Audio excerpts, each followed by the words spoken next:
स्थानीय तह निर्वाचन केन्द्रित जनसरकारका मुद्दामा बहस गर्नुको साटो दलहरू प्राविधिक विषयमा आरोप प्रत्यारोप गर्दै अघिल्लो निर्वाचनमा गरिएका बाचाको समीक्षा पनि हुन सकेन। राजनीतिक दाउपेचमा अल्झिरहेको नागरिकता विधेयक प्रतिनिधि सभाको चालु अधिवेशनबाटै पारित गराउन सरकारको गृह कार्य। नागरिकताको समस्या झेल्ने सबैभन्दा बढी मधेस र तराईमा। अनलाइन टिभी अनिवार्य दर्ता गर्नुपर्ने प्रावधान सहित राष्ट्रिय प्रसारण नियमावली संशोधन भएपछि विवाद सुरु। युट्युब सञ्चालन लगायतमा बदनियत राखिएको भन्दै विज्ञहरूद्वारा सरकारी कदमको आलोचना। भारतको पन्जाब राज्यमा भएको विधानसभा चुनावमा आम आदमी पार्टीको वर्चस्व 117 सदस्यीय विधानसभामा 92 स्थानमा विजयी। र श्रीलङ्का भ्रमणमा रहेको नेपाली क्रिकेट टोलीले श्रीलङ्का संयुक्त 11 विरुद्ध आज अन्तिम म्याच खेल्दै। नमस्कार, कान्तिपुर डायरीका साथमा साथी रमेश र म अनिल। समाचार अब विस्तारमा। स्थानीय निर्वाचन आउन 2 महिना बाँकी रहेका बेला प्रमुख दलहरू जनसरकारका मुद्दामा चर्को बहस गर्नुको सट्टा प्राविधिक विषयमा आरोप प्रत्यारोप गर्न थालेका छन्। सत्तारूढ र प्रमुख प्रतिपक्षी दलले पछिल्लो समय मतपत्रको रङका विषयमा विवादमा उत्रिएका हुन्। यतिखेर दलहरू 5 वर्षमा आफूले गरेका कामको समीक्षा गरी आगामी चुनावका लागि एजेन्डा बोकेर मतदाताको घर दैलोमा जानुपर्ने हो। तर उनीहरू अनावश्यक बहसमा जनतालाई भुलाएर जसरी पनि चुनाव जित्ने कसरतमा छन्। एजेन्डामा छलफल गर्न नेता तयार देखिएका छैनन्। 2074 मा भएको स्थानीय निर्वाचनमा एमाले आफ्नो घोषणापत्रमा उठाएको महत्वपूर्ण मुद्दा थियो एमालेको सरकार बनेको 3 वर्षभित्र एक घर एक रोजगारी सुनिश्चित गर्ने र काठमाडौँ, ललितपुर तथा भक्तपुर जिल्ला मिलाएर मेगा नगर घोषणा गर्ने। स्थानीय तह निर्वाचनमा सबैभन्दा ठूलो दल बनेको र 3 वर्ष संघीय सरकारको नेतृत्व गरेको यो दलले यी घोषणा कति कार्यान्वयन गर्यो? स्थानीय तहको निर्वाचन आउन 2 महिना बाँकी रहँदा न एमाले यसको समीक्षा गरेको छ न त प्रतिस्पर्धी दलले प्रश्न उठाएका छन्। गत स्थानीय तह निर्वाचनमा एमाले 625 प्रमुख उपप्रमुख सहित 40.25% नतिजा हासिल गरेर सबैभन्दा ठूलो दल बनेको थियो। उति बेला निर्वाचनमा स्थानीय तहपछि फरक प्रतिबद्धता पत्र जारी भए पनि केन्द्रमा 53 बुँदे घोषणापत्र जारी भएको थियो। आर्थिक र सामाजिक मुद्दामा केन्द्रित अधिकांश घोषणा अलपत्र छन्। पार्टी सचिव योगेश पटेलाई 5 वर्ष कार्यकालको समीक्षा सहित यसपालिको एजेन्डा निर्धारण गरिने बताउनुहुन्छ। गत स्थानीय निर्वाचनमा दोस्रो ठूलो दल नेपाली कांग्रेसका घोषणा पनि आकर्षक थिए। उसको हरेक गाउँपालिकामा प्रसुति सेवा सहितको कम्तीमा एउटा 15 शय्याको अस्पताल र सबै नगरपालिकामा आवश्यकता हेरी 25 देखि 50 शय्याको आधुनिक अस्पताल निर्माण गर्ने घोषणा गरेको थियो। सरकारले नेतृत्व गरेको कांग्रेसले त्यो प्रतिबद्धतालाई यति बेला सम्झेको छैन। कांग्रेसले स्थानीय तहमा 489 प्रमुख उपप्रमुख सहित 32.69% परिणाम हासिल गरेको थियो। आफूले जितेका स्थानीय तहमा 5 वर्ष अघि जारी प्रतिबद्धता कति पूरा गर्यो? प्रश्नमा कांग्रेसले छलफल समेत गरेको छैन। पछिल्लो समयमा दलहरूले बरु मतपत्र रङको विवाददेखि चुनावी समीकरणका मुद्दा प्रमुख बनाएका छन्। उनीहरूले दैनिक जनसरकारका मुद्दालाई व्यवस्था गरेका छन्। एमाले अध्यक्ष केपी शर्मा ओलीले मतपत्रको रङ हरियो बनाएर निर्वाचन आयोगले कांग्रेसलाई जिताउन खोजेको आरोप लगाउनु भएको छ। यसले पार्टीको ध्यान मुद्दामा भन्दा प्राविधिक विषयमा केन्द्रित भएको भन्दै आलोचना भइरहेको छ। कांग्रेस महामन्त्री विश्वप्रकाश शर्माले अबको चुनावी बहस रङको होइन ढङ्गको हुनुपर्ने र मुद्दा तथा सिद्धान्तमा केन्द्रित हुनुपर्ने बताउनुभयो। माओवादी केन्द्रका नेता शक्तिबहादुर बस्नेतले संघीयता, समावेशीकरण, आर्थिक विकास र समृद्धिमा जनताको हिस्सेदारी स्थापित गर्ने विषय पार्टीको प्रमुख एजेन्डा रहेको दावी गर्नुभयो। उहाँले भन्नुभयो, गत स्थानीय तह निर्वाचनमा नीति र नेतृत्वबीच अन्तर्विरोध देखियो। अब यसलाई सचाउने गरी चुनावी एजेन्डा तय गर्नेछौं। यसैबीच प्रधानमन्त्री एवं नेपाली कांग्रेसका सभापति शेरबहादुर देउवाले स्थानीय तहको निर्वाचनमा गठबन्धनका दलहरूबीच तालमेल हुने संकेत गर्नुभएको छ। चुनावी गठबन्धनबारे व्यापक बहस भइरहेका बेला देउवाले पछिल्लो पटक सार्वजनिक रूपमा आगामी स्थानीय तह निर्वाचनमा सत्तारूढ दलहरू मिलेर जानुपर्ने बताउनु भएको हो। संविधान अनुसार अहिलेको अवस्थामा एक्लै लड्दा कसैको बहुमत हुन नसक्ने देउवाको भनाइ छ। पर्सामा हिजो पार्टीको कार्यक्रमलाई सम्बोधन गर्दै उहाँले अघिल्लो निर्वाचनमा एक्लै प्रतिस्पर्धा गर्दा कांग्रेसले पराजय बेहोरेको बताउनुभयो।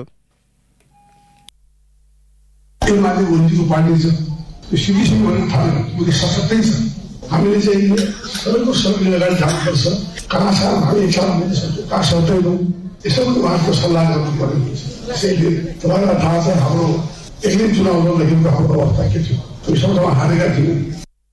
चुनावमा सहकार्य गर्ने विषयमा दलहरूबीच छलफल भइरहेको देउवाको भनाइ छ। चुनावमा मिलेर जाँदा अर्को पटक स्थानीय तहदेखि संघीय सरकारसम्म कांग्रेसले पुनः नेतृत्व लिन सक्ने देउवाको भनाइ छ। अहिले गठबन्धनको सरकार भएको कारणले यो जुन चुनाव लडाइराखेका स्थानीय तहदेखि पुरा देश र केन्द्रमा पनि भोलि आउँदो सरकार सफल बनाउने पनि हामी सोच्छौँ। त्यसका लागि नेपालको पहिलो संविधान हो।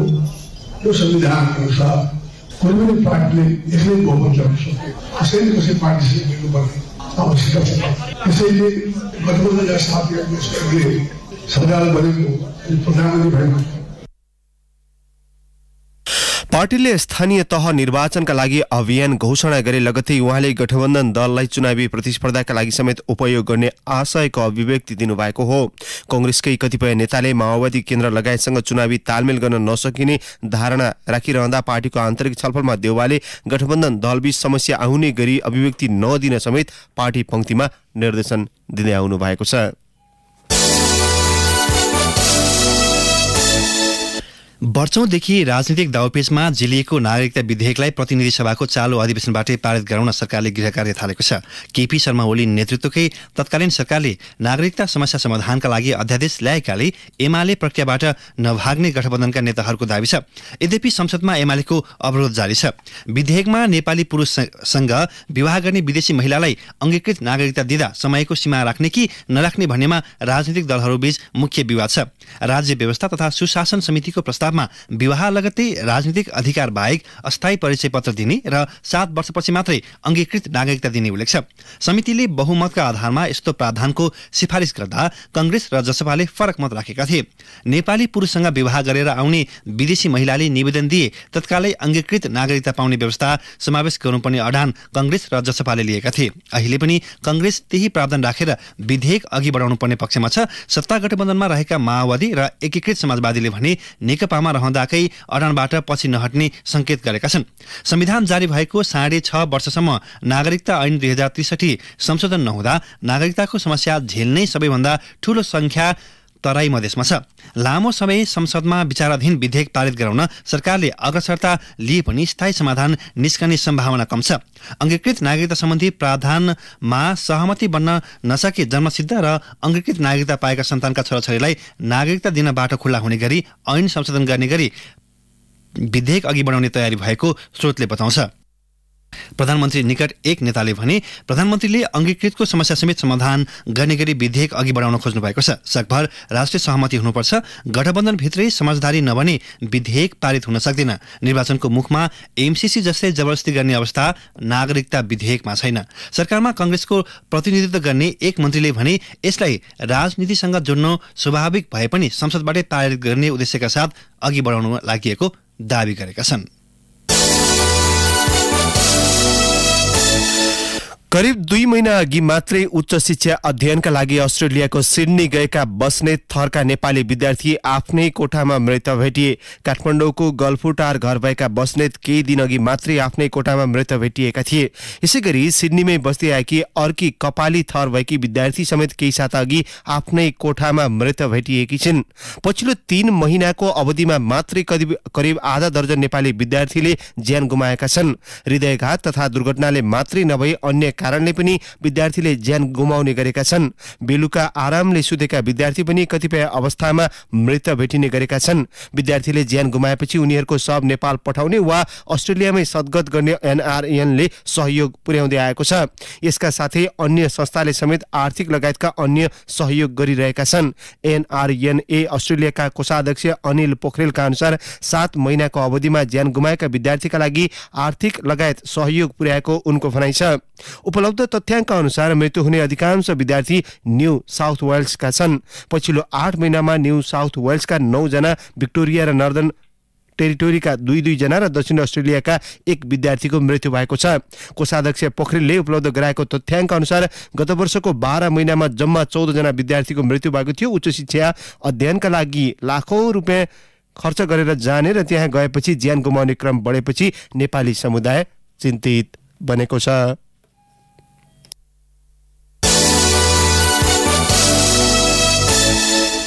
दार्चुला सदरमुकाम खलङ्गाको बाङ्गा बगर क्षेत्रमा भारतले एक्साभेटर प्रयोग गरी महाकाली नदीको धार नेपालतर्फ फर्काएको छ। अन्तर्राष्ट्रिय सीमा नदी मिचेर पक्की तटबन्ध बनाइरहेको भारतीय पक्षले करिब 100 मिटर क्षेत्रमा साँघुरिएर बग्ने पनि गरी पानीकै धार फर्काएको हो।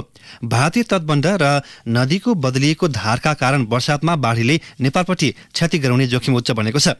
स्थानीयका अनुसार भारतीय पक्षले केही दिनदेखि बाङ्गा बगरमा एक्साभेटर प्रयोग गरेर आफ्नै क्षेत्रपट्टि ढुङ्गा पन्छाइरहेको थियो। हिजो भने एक्साभेटरले नदीको बीचबाटै ढुङ्गा निकाल्न थालेपछि वारीका 40 देखि 50 जना किनारमा पुगेका थिए। बाङ्गा बगरका विक्रम बडालले भने वारीबाट होहल्ला भएपछि एक्साभेटर पारी लगेर काम रोके जस्तो गरे। त्यसपछि वारी कोही नभएको मौका छोपेर नदीको बहाव नेपालतर्फ फर्काएका छन्। भारतीय पक्षले मंगलबार लास्कु खोला नजिक पनि महाकालीको बहाव परिवर्तन गर्ने गरी एक्साभेटर चलाउँदा बाङ्गा बगर र पारी खोतिलाका बासिन्दा बीच ढुङ्गा हानाहान भएको थियो। अर्थतन्त्रका महत्त्वपूर्ण सूचकाङ्क झनझन खराब बन्दै गएपछि राष्ट्र ब्याङ्कले नीतिगत कडाई गरिरहेका बेला सरकारले तस्करीलाई समेत पक्ष पोषण गर्ने गरी सुपारी, मरिच र केराउको आयात खुला गरेको छ। मन्त्री परिषदको माग अन्तिम साता नै निर्णय गरेर उद्योग, वाणिज्य तथा आपूर्ति मन्त्रालयले हिजो राजपत्रमा सूचना जारी गरेसँगै सुपारी, मरिच र केराउ आयातका लागि बाटो खुला भएको हो। औद्योगिक प्रयोजन भनिए पनि ती सामग्री आयातको प्रयोजन भारत निकासी गर्नु रहेको जानकारहरू बताउँछन्। सरकारको पछिल्लो निर्णयपछि उद्योगीहरूले जति पनि सुपारी आयात गर्न सक्ने अवस्था बनेको पूर्व वाणिज्य सचिव पुरुषोत्तम ओझाले बताउनुभयो। उहाँले भन्नुभयो, सुपारी र केराउमा विगतदेखि नै धेरै खेलो मेलो छ। सुपारीको खेती नेपालमा पनि हुन्छ, किसानको सुपारी खपत हुँदैन। औद्योगिक प्रयोजन भए पनि सीमित उद्योगी व्यवसायको स्वार्थमा तस्करी गर्नका लागि आयात खुला गरिएको छ। उहाँले तस्करीकै लागि सुपारी आयात गर्न स्वीकृति नदिँदा विगतमा आफ्नो सरुवा भएको स्मरण गराउनुभयो। ओझाले भन्नुभयो, सुपारीको कोटा नदिँदा तत्कालीन वाणिज्य तथा आपूर्ति मन्त्री लेखराज भट्टले मलाई सरुवा गरेका थिए। त्यति बेला म सचिवबाट अवकाश पाउन 3 महिना मात्रै बाँकी थियो। केराउ औद्योगिक प्रयोजनका लागि भन्नु लज्जास्पद भएको ओझाको भनाइ छ। संसदको दिगो विकास तथा सुशासन समितिका सदस्य रमेश जङ रायमाझीले सुपारी, केराउ आयात गर्न दिने सरकारको निर्णय जनताको हितमा नभएको बताउनुभयो। कान्तिपुर डायरीमा अब ब्रेकको पालो। पछि कान्तिपुर डायरीमा अब कान्तिपुर सविस्तारको पालो। कान्तिपुर सविस्तार। सरकारले राष्ट्रिय प्रसारण नियमावलीमा 11औं संशोधन गरेको छ। संशोधित नियमावलीमा कुनै व्यक्ति वा संस्थाले अनलाइन टिभी अनिवार्य दर्ता गरेर मात्रै सञ्चालन गर्नुपर्ने व्यवस्था राखिएको छ। इन्टरनेट र प्रसारण सम्बन्धी कानूनका विज्ञहरूका अनुसार नियमावलीले गरेको त्यस्तो व्यवस्था आपत्तिजनक छ। इन्टरनेट मार्फत आफैले उत्पादन गरी नियमित रूपमा श्रव्य दृश्य कार्यक्रम प्रसारण गर्ने कार्यलाई अनलाइन टेलिभिजन भनी नियमावलीको संशोधित व्यवस्थाले गरेको परिभाषामै बदनियत रहेको कतिपयको तर्क छ। फेसबुक, ट्विटर, टिकटक, युट्युब जस्ता इन्टरनेट माध्यमका कैयौं प्लेटफर्म मध्ये कसलाई समेट्छ भन्ने नियमावलीले प्रश्न पारेको छैन। सरकारले युट्युब लगायत माध्यमलाई व्यवस्थित गर्ने उद्देश्यले मात्रै नियमावली संशोधन गरेको बताए पनि सरकारवालाले यसलाई बदनियत भन्दै टिप्पणी गरेका छन्।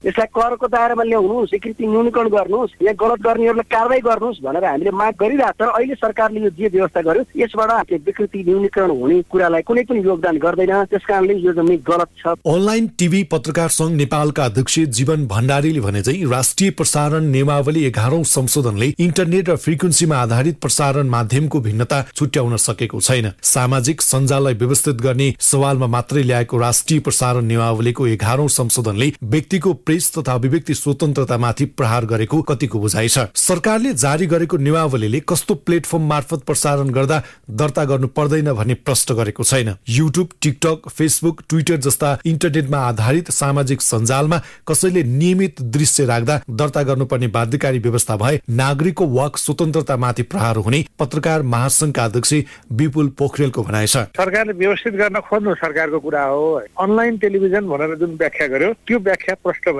फेसबुक लाइभबाट साथीहरूले इन्फर्मेसन डेलिभर गरिरहेछन्। अब त्यसले त राज्यले चाहना दिनमा यो इन्टरनेट युजरलाई तैँले सर्वोपरि सामग्री गरी त सूचीकृत छैन, तँसँग लाइसेन्स छैन, त्यसमा तँलाई छुन्छु भनेर छुन्न सक्ने अवस्था हुने भयो गलत व्याख्या गरेर। नियमावलीमा अनलाइन टिभीको इजाजत पत्रका लागि 5 लाख रुपैयाँ शुल्क बुझाउनु पर्ने व्यवस्था छ। त्यस्तै टिभी सम्बन्धी व्यवस्था बाहेक नियमावलीले over the top OTT, video on demand VOD जस्ता सेवाका लागि अनिवार्य दर्ता गर्नुपर्ने र चर्को शुल्क तिर्नुपर्ने नयाँ प्रावधान पनि राखेको छ। विदेशमा उत्पादन भएका फ्रेन्चाइज कार्यक्रमहरू प्रसारण गर्दा पनि छुट्टै दर्ता र अतिरिक्त शुल्कको व्यवस्था नियमावलीमा छ। तर सूचना तथा प्रसारण विभागले संशोधन नियमावलीमाथि गलत व्याख्या गरिएको बताएको छ। विभागका महानिर्देशक गोगन बहादुर हमालले प्रसारण नियमावलीसँग सम्बन्धित प्लेटफर्मलाई व्यवस्थित गर्न मात्रै खोजिएको दावी गर्दै भने सामाजिक सञ्जालहरू युट्युबदेखि लिएर भाइबरदेखि लिएर तपाईँको ट्विटर फेसबुक विभिन्न माध्यमहरूबाट नागरिकले आफ्नो अभिव्यक्ति त्यहाँ राख्न सक्नुहुन्छ। हामीले प्रसारण जन्य गतिविधिलाई मात्र हेर्ने हो। ती व्यक्तिगत रूपमा राखिएका इन्टरटेनमेन्टका कुराहरू व्यक्तिगत विचारका कुराहरूलाई चाहिँ राष्ट्रिय प्रसारण नियमावलीले चिन्दैन। तर चाहिँ डिजिटल प्लेटफर्म प्रयोग गरेर आफ्नो आर्थिक कारोबार पनि गर्ने, विज्ञापन पनि जन्य कारोबार गर्ने र निश्चित समय तालिका बनाएरै चाहिँ सामग्रीहरू प्रसारण गर्ने र राज्यको कुनै पनि निकायमा चाहिँ दर्ता हुनु नपर्ने यस्ता किसिमका गतिविधिलाई चाहिँ हामीले नियमन गर्न खोजेको चाहिँ हो। तर विज्ञहरू भिडियो सामग्री प्रसारण गर्दा शुल्क लिने व्यवस्था इन्टरनेटको मान्यता अनुकूल नभएको तर्क गर्छन्। फ्रिडम फोरमका अध्यक्ष तारानाथ दाहाल अनलाइन माध्यममा प्रसारण अनुमतिका लागि शुल्क निर्धारण गर्नु गलत भन्छन्। सरकारले शुल्क लिने भनेको फ्रिक्वेन्सीका लागि मात्रै भएको भन्दै इन्टरनेट सरकारको सम्पत्ति नभएकाले त्यसको प्रयोगबाट हुने प्रसारणलाई राज्यले निगरानी मात्रै गर्न सक्ने दावी गर्छन्। उनी भन्छन् टेलिभिजन भन्नु र इन्टरनेटमा गरिने अभिव्यक्तिको कुराहरू फरक कुरा हो। तर नियमावलीले एउटा वैधतापूर्ण ढंगले नगर्दाखेरि चाहिँ न त्यो सरकारको उद्देश्य पूरा हुन सक्छ, भइरहेका विकृति र विसङ्गति नै त्यसले गर्न सक्छ।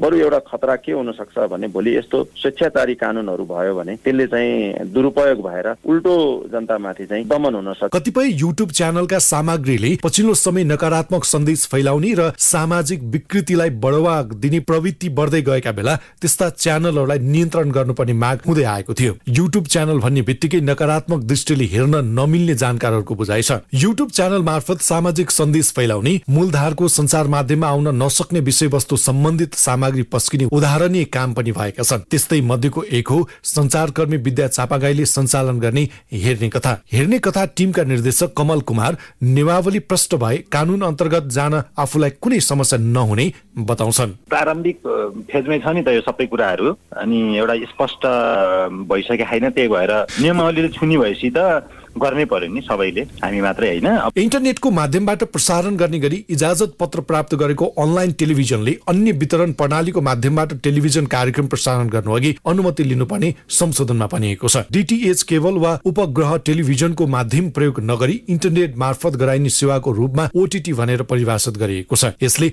इन्टरनेट मार्फत अरू प्लेटफर्म माथिको मिडिया स्ट्रिमिङ सेवालाई समेत जनाउँछ। फ्रेन्चाइज कार्यक्रम चलाइरहेकाले नियम प्रारम्भ भएको 3 महिनाभित्र स्वीकृति लिनुपर्ने भनिएको छ। विभागका महानिर्देशक हमाल बाहिर चर्चा भए जस्तो नियमावलीले कसैको वाक स्वतन्त्रता नखोसेको दावी गर्छन्। सोसियल मिडियाहरू प्रयोग गरेर प्रसारण गरिरहनु भएको छ भने त्यो विषयलाई हामीले फरक ढङ्गले पक्कै पनि हेर्नुपर्ने हुन्छ। त्यसको चाहिँ डबल लाइसेन्स लिने, डबल आर्थिक कारोबारमा हुने, डबल ट्याक्सेसनमा हुने भन्ने कुरै नै हुँदैन। नागरिकको चाहिँ वाक स्वतन्त्रता, वैयक्तिक स्वतन्त्रता यसले कुनै पनि हनन गर्दैन। विभाग अहिले नियमावली माथिको भ्रम चिर्ने कसरतमा छ। प्रसारणका आधारमा नियमावलीले रेटिङको व्यवस्था गरेको छ। सामाजिक सञ्जाल मार्फत प्रसारण हुने सामग्रीको व्यवस्थापन गर्नु आफैमा एउटा चुनौतीपूर्ण विषय भए पनि त्यसको निगरानी गर्नु राज्यको दायित्व होला। तर इन्टरनेट र फ्रिक्वेन्सीमा आधारित प्रसारण माध्यमको भिन्नता बारे सरकार अनभिज्ञ देखिनु कति उपयुक्त होला भन्ने प्रश्न चाहिँ उठेको छ। रेडियो कान्तिपुरका लागि सन्तोष गन्धर्व।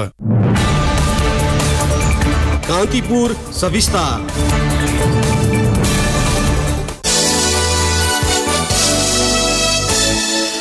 दुर्लभ वन्यजन्तु रेड पाण्डाको 5 थान छालासहित 3 जना दाङबाट पक्राउ परे। काठमाडौँ आइरहेका उनीहरूलाई प्रहरीले गत फागुन 5 मा भालुवाङ प्युठान खण्डमा पक्राउ गरेको थियो। गत पुस 13 मा महानगरीय अपराध महाशाखा मीन भवनले वसुन्धराबाट रेड पाण्डाको 4 थान छालासहित 4 जनालाई पक्राउ गरेको थियो। उनीहरू हाल पूर्व पक्षका लागि थुनामा छन्। कार्तिक 7 मा रेड पाण्डाको एउटा छालासहित महानगरीय अपराध महाशाखाले चाबेलबाट 5 जनालाई पक्राउ गर्यो। गत साउन 1 मा स्वयम्भूबाट रेड पाण्डाको 2 थान छालासहित 3 जना पक्राउ भरे। चालु आर्थिक वर्षको 7 महिनामा मात्रै काठमाडौँमा रेड पाण्डाको 7 वटा छालासहित 12 जना पक्राउ परेका छन्। 1 जना फरार छन्। बरामदी र पक्राउको सूची हेर्दा हरेक महिना रेड पाण्डाको छालाको अवैध ओसार पोसार भइरहेको तथ्य प्रष्ट छ। रेड पाण्डाले मानिसलाई हानि गर्दैन, न कुनै बाधा व्यवधान गर्छ। यो जन्तु मारेर न मासु काम लाग्छ न त छाला नै। तैपनि शिकार गरेर छाला ओसार पोसार गरेकाहरू बारम्बार पक्राउ परिरहँदा रेड पाण्डा संकटमा परेको छ। जिल्ला वन कार्यालय काठमाडौँकी सहायक वन अधिकृत धनमाया सुनवार रेड पाण्डाको तस्करी आर्टिफिसियल क्रिएटेड मार्केट भएको बताउनुहुन्छ। कार्यालयको वन्यजन्तु अपराध महाशाखाकी प्रमुख समेत रहेकी उहाँले भन्नुभयो, रेड पाण्डाको तस्करी हुनुको कारण हामीले पनि थाहा पाउन सकेका छैनौं। यसको न छाला न मासु नै प्रयोग हुन्छ, न अन्य अङ्ग नै। बिक्री हुन्छ भन्ने हल्लाका आधारमा मानिसहरू ओसार पोसारमा संलग्न छन्। प्रहरीको केन्द्रीय अनुसन्धान ब्युरो CIB का प्रवक्ता SP Shyam Mahato red panda मारिनुको कारण अहिलेसम्म पत्ता लाग्न नसकेको बताउनुहुन्छ।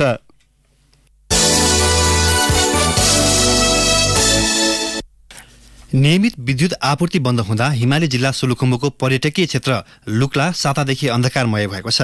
सिजन सुरु भएको विदेशी पर्यटकको चहल पहल देखिएको लुक्ला बजारमा विद्युत आपूर्ति बन्द हुँदा होटल व्यवसायी तथा पर्यटकको दैनिकी कष्टकर बनेको छ। लुक्लामा भर्खरै निर्माण सम्पन्न बोमखोला मिनी हाइड्रो पावर लिमिटेडको पावर हाउसमा एक साता अगाडि चट्याङले क्षति पुर्याएपछि लुक्ला बजार अन्धकारमय छ। विद्युत आपूर्ति नहुँदा पर्यटकको बसाई, मोबाइल फोन चार्ज लगायतमा समस्या भएको होटल सञ्चालक विक्रम तामाङले बताएका छन्। सर्वोच्च अदालतले गरेको योग्यता सम्बन्धी फैसला विपरीत सरकारले नेपाल आयल निगमको कार्यकारी निर्देशकमा उमेश प्रसाद थानीलाई नियुक्त गरेको छ। उद्योग वाणिज्य तथा आपूर्ति मन्त्रालयलाई बुधबार 3 जनाको नाम सिफारिस गर्न लगाई हिजो बसेको मन्त्री परिषद बैठकले थानीलाई नियुक्त गरेको एक मन्त्रीले जानकारी दिए। उद्योग वाणिज्य तथा आपूर्ति मन्त्रालय अन्तर्गत गठित छनौट तथा सिफारिस समितिले थानी, चण्डिका प्रसाद भट्ट र जीवन प्रकाश सिटोलाको नाम सिफारिस गरेको थियो। तीमध्ये थानीको योग्यतामा 2 कोणबाट प्रश्न उठेको छ। पहिलो त सर्वोच्चको आदेश बमोजिम थानीको योग्यता पुग्दैन। गत भदौ 24 मा न्यायाधीशहरू ईश्वर प्रसाद खतिवडा र नहकुल सुवेदीको इजलासले दिएको आदेशको पूर्ण पाठमा कुनै पनि सरकारी सार्वजनिक निकायमा पदाधिकारी वा विज्ञ सदस्य नियुक्त गर्दा सम्बन्धित विषयमा स्नातक तहको शैक्षिक योग्यता भएको र कम्तीमा 10 वर्षको अनुभव भएको मापदण्ड लागू गर्न भनिएको छ। सार्वजनिक संस्थानहरूमा गरिने पदाधिकारीको मनोनयन स्तरीय, उत्तरदायित्वपूर्ण, पारदर्शी र विज्ञतामा आधारित हुने गरी कानून बनाउन पनि सरकारलाई आदेश दिएको थियो, तर कार्यान्वयन हुन सकेन। कान्तिपुर डायरीमा पुनः ब्रेकको पालो। कान्तिपुर डायरीमा अब अन्तर्राष्ट्रिय प्रसङ्ग। भारतीय राज्य पन्जाबको विधानसभा चुनावमा आम आदमी पार्टी आपले चमत्कारिक जित हासिल गरेको छ। पार्टी निर्माण भएको 10 वर्षमा दिल्लीपछि पन्जाबमा आपको सरकार बन्ने पक्का भएको छ। उत्तर प्रदेश, उत्तराखण्ड, मणिपुर र गोवामा सत्तारूढ भारतीय जनता पार्टी भाजपा आफ्नो वर्चस्व कायमै राख्न सफल भएको छ। पन्जाबमा 117 सदस्यीय विधानसभामा आपले 2/3 भन्दा बढी 92 सिट जितेको छ। सत्तारूढ कांग्रेस 18 सिटमा खुम्चिएको छ। आपका भगवन्त सिंह मान मुख्यमन्त्री बन्दैछन्। पन्जाबमा दिग्गज मानिएका नेताहरू वर्तमान मुख्यमन्त्री चरणजीत सिंह चन्नी, पूर्व मुख्यमन्त्री अमरिन्दर सिंह, नवजोत सिंह सिद्धू, प्रकाश सिंह बादल जस्ता नेता आपका उम्मेद्वारसँग पराजित भएका छन्। भाजपाले 2, शिरोमणि अकाली दलले 4 र अन्य दलले 1 सिट जितेका छन्। दिल्लीवासीले मुख्यमन्त्री एवं आपका संयोजक अरविन्द केजरीवालको नेतृत्वमाथि देखाएको भरोसालाई नै पन्जाब जितको महत्वपूर्ण आधार मानिएको छ। दिल्लीका जनताले सन् 2013 यताका 3वटै निर्वाचनमा केजरीवाललाई साथ दिएका छन्। केजरीवालले पन्जाबका जनतासँग पनि एक मौका दिन अनुरोध गर्दै मत माग्नु भएको थियो। चुनावी अभियानका क्रममा धेरै समय पन्जाबलाई दिएका केजरीवालले भ्रष्टाचार शून्यमा जाने प्रतिबद्धता जनाउनु भएको थियो। उहाँले राम्रो सरकारी विद्यालय र अस्पताल बनाउने, निशुल्क बिजुली र पानी उपलब्ध गराउने तथा 18 वर्ष माथिका हरेक महिलालाई प्रति महिना 1000 रुपियाँ प्रदान गर्ने प्रतिबद्धता जनाउनु भएको थियो। केजरीवाल दिल्लीमा 7 वर्षभन्दा बढी समयदेखि मुख्यमन्त्री हुनुहुन्छ। यो अवधिमा उहाँमाथि भ्रष्टाचारको आरोप लागेको छैन। चुनाव अघि दिएका नारालाई धेरै हदसम्म पूरा गर्न सफल समेत हुनुभयो। अब खेल प्रसङ्ग। श्रीलङ्का भ्रमणमा रहेको नेपाली क्रिकेट टोलीले श्रीलङ्का संयुक्त 11 विरुद्ध आज अन्तिम खेल्नेछ। श्रीलङ्का संयुक्त 11 र नेपाल बीच खेल बिहान 10:15 बजे बोर ग्राउन्डमा सुरु हुनेछ। 1 दिवसीय अभ्यास खेलमा नेपाल विरुद्ध खेल्ने श्रीलङ्का संयुक्त 11 मा पूर्व विश्व स्टार खेलाडीको सहभागिता रहने भएको छ। पूर्व कप्तान तथा विश्व चर्चित ब्याटर उपुल थरङ्गा, अलराउन्डर थिसरा परेरा, तीव्र गतिका bowler Dhammika Prasad, spin allrounder Dilruwan Perera, Dilshan Munaweera, Sekkuge Prasanna र विकेट किपर सान्दुन उइराकोडीले श्रीलङ्का संयुक्त 11 को टोलीबाट खेल्ने भएका छन्। अब मौसम। मुलुकको पहाडी भूभागका केही स्थानमा मेघ गर्जनसहित हल्का वर्षाको सम्भावना रहेको जल तथा मौसम पूर्वानुमान महाशाखाले जनाएको छ। गण्डकी, बागमती तथा प्रदेश 1 को उच्च हिमाली भूभागका केही स्थानमा हल्का हिमपातको सम्भावना समेत छ। केही बेर अघि 13 डिग्री सेल्सियस मापन गरिएको काठमाडौँ उपत्यकाको अधिकतम तापक्रम आज 28 डिग्रीसम्म पुग्न सक्नेछ। सूर्योदय केही बेर अघि 6:18 भयो भने सूर्यास्त भरे साँझ 6:10 हुनेछ। हवस्, यिनै प्रसङ्गसहित कान्तिपुर डायरीको यो बुलेटिन अहिलेलाई यहीँ सकिन्छ। साथी रमेश र म अनिल बिदा माग्छौँ। नमस्कार।